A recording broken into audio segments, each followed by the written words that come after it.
قارون کے خزانے کے متعلق آپ نے تاریخی حکایات اور محاورے تو سنے ہی ہوں گے۔ یہ وہی شخص ہے جس کا ذکر اللہ نے قرآن مجید میں نشان عبرت کے طور پر کیا ہے۔ قارون کا قصہ اسرائیلی اور اسلامی دونوں طرح کی روایتوں میں ملتی ہے۔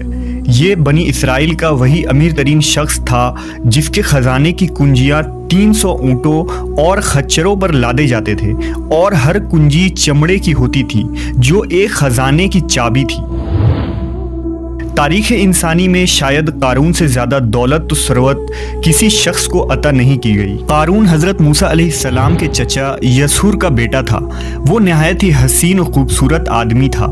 یہی وجہ تھی کہ بنی اسرائیل اور قبطی لوگ اسے منور کہا کرتے تھے۔ قارون جوانی میں اپنے قوم کا سب سے با اخلاق اور نیک افراد میں شمار کیا جاتا تھا، نیز توریت کا بہت بڑا عالم دین بھی تھا، کیونکہ اس کی پرورش موسیٰ علیہ السلام کے سایہ عاطفت میں ہوئی تھی، اس لیے وہ کتاب کا علم بھی رکھتا تھا اور اچھی آواز کا مالک تھا۔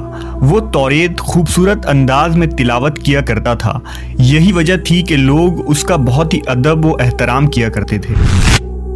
قارون ابتدا میں حضرت موسیٰ علیہ السلام پر ایمان لے آیا، اور جب بنی اسرائیل کو قبطیوں کی غلامی سے نجات ملی تو وہ ان کے ساتھ مصر کو چھوڑ کر سرزمین موعود کی طرف ہجرت کر گیا۔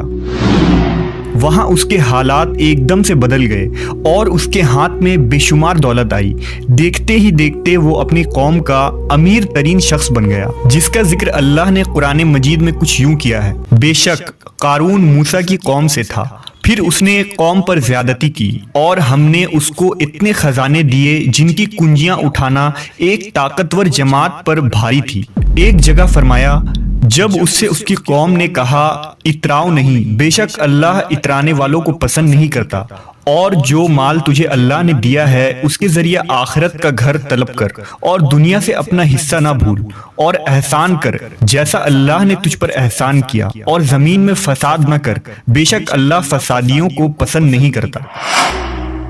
جب زکوٰۃ کا حکم نازل ہوا اور حضرت موسیٰ علیہ السلام نے اس سے عہد لیا تو اس نے یہ وعدہ کیا تھا کہ اپنے مال کا 1000واں حصہ زکوٰۃ نکالے گا۔ جب اس نے اپنے مال کا حساب لگایا تو ایک بہت بڑی رقم زکوٰۃ کی نکلی، لہٰذا اس کے دل میں حرص اور لالچ پیدا ہو گئی اور وہ زکوٰۃ کا منکر ہو گیا۔ اس نے ایک گندی چال چلی۔ اس نے بنی اسرائیل میں سے ایک گروہ کو جو اس کی حمایتی تھے جمع کیا اور کہا، اے بنی اسرائیل، موسیٰ نے ہمیں بہت سارے امور کا حکم دیا جس پر تم لوگوں نے اس کی پیروی کی، اب وہ تم سے تمہارا مال بھی لینا چاہتا ہے۔ فلاں فاحشہ عورت کو لے کر آؤ تاکہ اسے کچھ پیسے دے کر موسیٰ کو بدکار ثابت کیا جا سکے۔ قارون نے اپنے قوم کے لوگوں کو جمع کیا اور حضرت موسیٰ علیہ السلام سے پوچھا کہ زنا کی کیا سزا ہے؟ حضرت موسیٰ علیہ السلام نے کہا، جو بھی زنا کرے حالانکہ اس کی بیوی بھی ہو تو اسے سنسار کیا جائے یہاں تک کہ وہ مر جائے۔ قارون نے حضرت موسیٰ سے کہا، حتیٰ کہ اگر یہ کام آپ نے ہی انجام دیا ہو تو بھی؟ موسیٰ علیہ السلام نے کہا، ہاں، حتیٰ کہ اگر اس کام کو میں بھی انجام دوں تو یہی حکم ہے۔ قارون نے کہا، بنی اسرائیل یہ گمان کرتے ہیں کہ آپ نے فلاں فاحشہ عورت سے زنا کیا ہے۔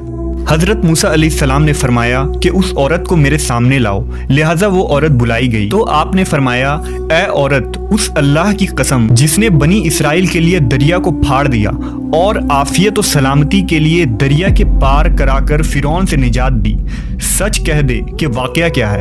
حضرت موسیٰ کے جلال سے عورت سہم کر کانپنے لگی اور اس نے مجمع عام میں صاف صاف کہہ دیا کہ اے اللہ کے نبی، مجھ کو قارون نے کثیر دولت دے کر آپ پر بہتان لگانے کے لیے آمادہ کیا ہے۔ اس وقت حضرت موسیٰ علیہ السلام آپ دیدہ ہو کر سجدہ شکر میں گر پڑے اور بحالت سجدہ آپ نے یہ دعا مانگی کہ یا اللہ، قارون پر اپنا قہر و غضب نازل فرما دے۔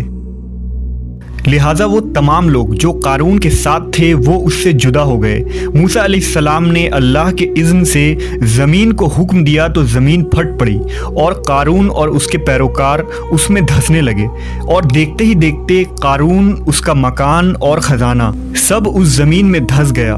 جب یہ زمین میں نابود ہو گئے تو زمین کا شگاف دوبارہ بند ہو گیا۔